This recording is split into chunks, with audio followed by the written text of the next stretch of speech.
Good evening friends, कैसे हैं आप लोग। आज हम लोग ह्यूमन राइट्स पढ़ेंगे जो कि एलएलएम में ये है सब्जेक्ट। तो उसका पहला चैप्टर जो है वो है वैल्यू एजुकेशन। तो अक्सर क्वेश्चन आता है व्हाट इज़ वैल्यू एजुकेशन। तो देखते हैं किस तरीके से इसका आंसर लिखना है। तो अगर क्वेश्चन आएगा व्हाट इज़ वैल्यू एजुकेशन, तो आपको ये सारी चीज़ें लिखनी चाहिए। सबसे पहले आपको एक कोटेशन देनी चाहिए। तो जैसे इसमें है the end of education is character, ये मार्टिन लूथर ने कहा था। इसको सबसे पहले आप लिखिएगा। सेकंड लिखिएगा व्हाट इज़ वैल्यू। वैल्यू के बारे में पहले बताइएगा। Beliefs accepted by the society, तो ये है वैल्यू। अब देखेंगे टाइप्स ऑफ वैल्यूज़ हम पहले डिफाइन करते हैं। तो कितने टाइप्स की वैल्यू है? Human value, social value, cultural value, global value, ethical value and spiritual values. अब आया main topic what is value education. तो वैल्यू एजुकेशन क्या है? Value education is a process of imparting moral, ethical, social values to shape responsible citizen.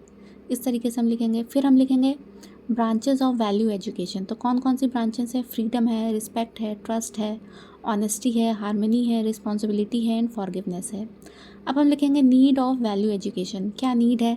तो character development है, social harmony है, personal growth है, responsible citizen है।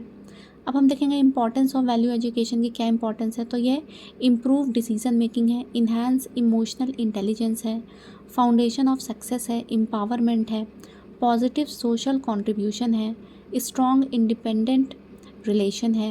अब हम देखेंगे नेचर ऑफ वैल्यू एजुकेशन। क्या है नेचर? तो ये एक कंटिन्यूस प्रोसेस है। दूसरा एथिकल फ्रेमवर्क है। तीसरा होलिस्टिक अप्रोच है। चौथा यूनिवर्सल अप्रोच है। पांचवा प्रैक्टिकल लर्निंग है। अब इसका देखेंगे इंपॉर्टेंस ऑफ वैल्यू एजुकेशन क्या क्या है।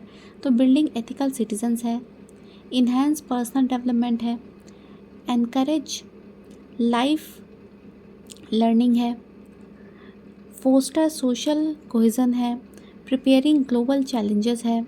अब है सपोर्टिंग सोर्सेज क्या क्या है, ये देना ज़रूरी है। तो ये है यूनेस्को। दूसरा है वर्ल्ड इकोनॉमिक फोरम। तीसरा है NASAO।